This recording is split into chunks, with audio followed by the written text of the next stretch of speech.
नमस्कार जय जगन्नाथ। आज बनेबा क्रिस्पी स्नैक्स जोटा कि आप 15 दिन स्टोर करके रखिपारे। जो भाया गरम हो आपड़ बनईकी रखिकी दे पारे आ बहुत ही सहज उपाय आप बनईकी स्टोर करके रखिपारे। केवल मुझे मैदार बनई आप चाहिए अटारे भी यहाँ बनईकी रखिपारे।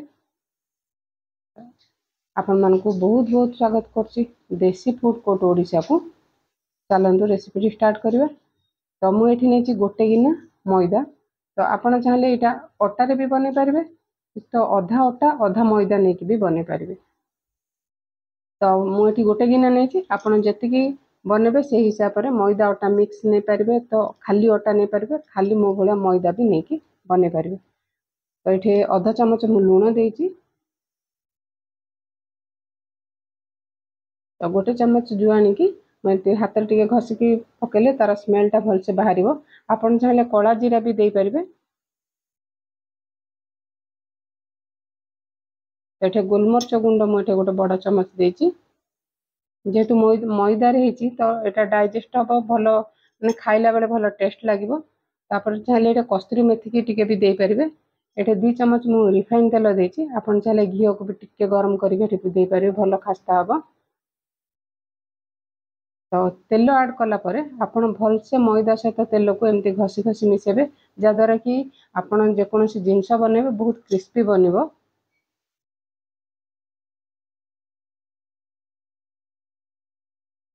तो जो भाया गरम होपड़ा बनईकी स्टोर करके पे रखिपारे। तो ये भलसे खास्ता हो गलानी। तो देखिए मुठी बांधे पूरा मुठा हो, तो आप जानपर आपंकर खास्ता ठीक से होती। तो ये अल्प अल्प पानी ऐड करके गोटे सॉफ्ट आम चकड़ा गोटे बनवा।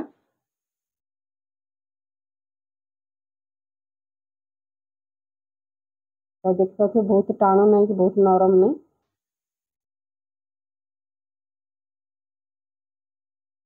आज आम गोटे डोरे 2 प्रकार आम स्नैक्स बनवा, जोटा कि आपण जो मैंने मीठा खाई पार नथिबे सेमानन एटा बहुत बढ़िया लगे। तो मुझे 10 ରୁ 15 मिनिट रेस्ट रखी नहीं, तो भलसे गोले नवा चकटी नवा।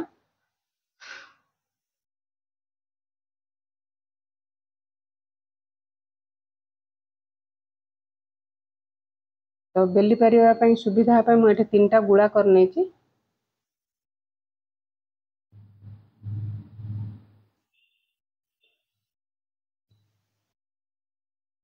जेहेतु बड़ गुड़ा आप चाहिए बेलण पटार भी बेली पारे। मुझे किचन काउंटर को सफा करके मुझे जो थे कि भलसे स्प्रेड हो पार। तले टिके तेल दे दी।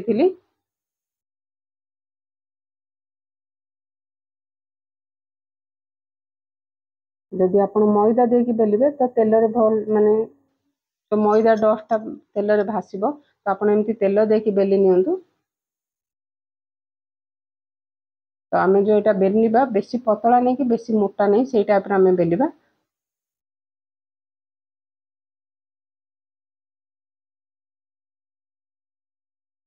मैंने बहुत सहज उपाय, बहुत क्रिस्पी। आपड़ एमती बनईकी पापड़ी रे माने जो चाट बनाऊँ ताकू भी बनईकी रखिकी आप यूज करें। तो देखिए बेसी पतला नहीं कि बेसी मोटा ये मुझे बनईनी। साइड जाक केमती काटी नवा। आपड़ चाहिए मोटा बनई पारे, आठ भी आप पतला भी बनई पारे। छुरी साहाय्य एमती लंबा लंबा काटी नेबा सबको।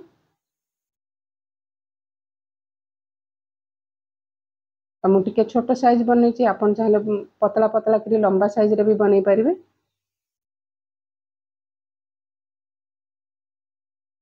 ताकू गोटे प्लेट को उठे नेबा।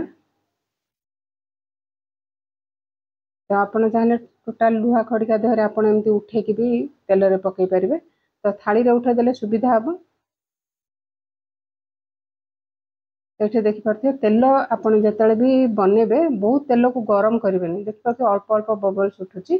तो जदि आप डायरेक्ट तातला तेल पकेबे, आपन जो नमकीन बनाऊँ से पूरा कलर चेंज हो, क्रिस्पी रही भितर भलसे फ्राए हेबनी। देखिए कम तेल माने गरम होती। तो जो सब काटिकी रखी सबको ये पकई नेबा। गैस रे लो अच्छी, गोटे मिनिट छाड़ला से ऑटोमेटिक ऊपर तेल रे भासब। तो आपण 7 ରୁ 8 मिनिट लो टू मीडियम करके आप एमती फ्राए करने। तो आस्ते आस्ते तार कलर भी चेंज हो आसब। जदि आपण हाई फ्लेम की डायरेक्ट मीडियम हीट रे आपण फ्राए करेंगे तो कलर चेंज हो आपणकर जो नमकीन बनाऊँ से क्रिस्पी भी हेनी। तो देखिपे 7 ରୁ 8 मिनिट पर बहुत सुंदर कलर आसी आपण गोटे काढ़ी देखिपारे तो क्रिस्पी होती ना नहीं तो आप जापर पुणी जदि न हो तो आ गोटे मिनिट फ्राए करने लो फ्लेम रे। ये भलसे फ्राए हो गलानी बाहर करनबा।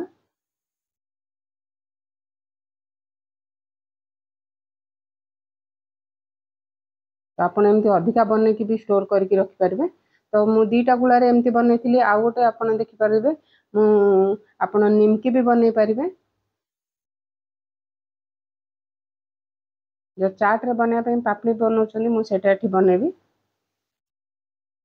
यहाँ आप जिते पतला हम से पतला आप बेली ने।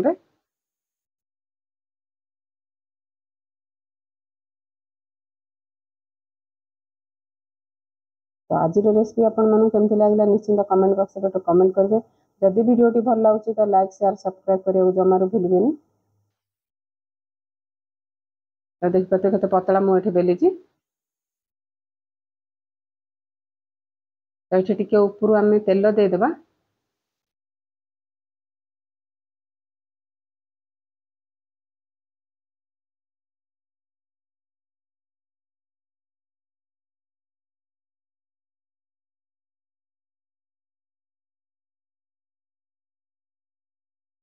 अपन चाहिए डायरेक्ट गोल गोल छोट छोट गुड़ा काटिक भी निमकी बनई पारे।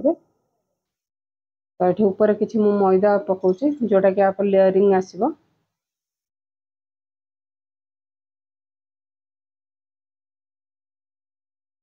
तो तलू आप छोट छोट पतला गुड़ा करके आप टाइट रोलटा बनेबे।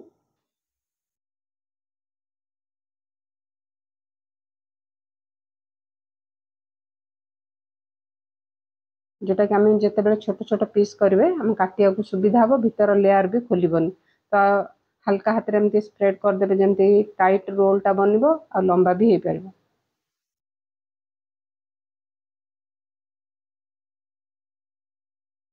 तो आ सबको गोटे गोटे इंचर लंबार आम काटी नेबा।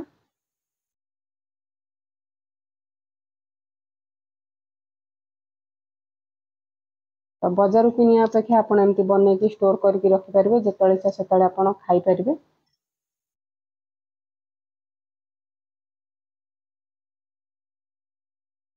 तो देखिए केते सुंदर लेयर बनছে हाथ में एमती स्प्रेड करके आम पछरे सबको बेली नेबा।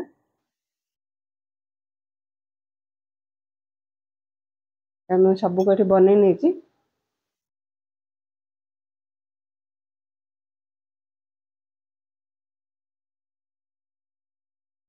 तो देखिए बेसी मोटा नहीं कि बेसी पतला नहीं एमती बेली।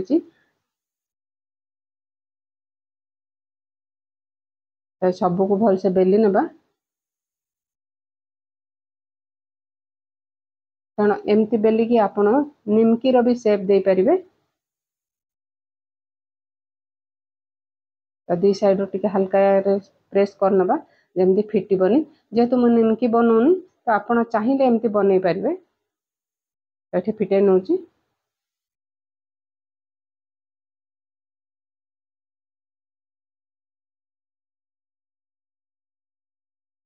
चलते सेम तेल फ्राए करनबा। आप जब भी फ्राए करेंगे तेल को बहुत गरम करें।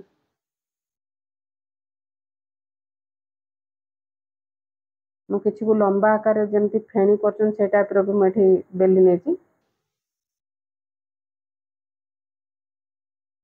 सबको उल्टे नेबा। तो से 8 ରୁ 10 मिनिट लगुच गोटे थर बनवाई। तो आप मझे मझे एमती उल्टे कि लो टू मीडियम करके आप फ्राए करने। तो देखिए भलसे फ्राए हो गलानी। तो बाहर करनबा। तो आप जब चाट फाट बनाऊँ एमती बनई रखिकी आप यूज करेंगे।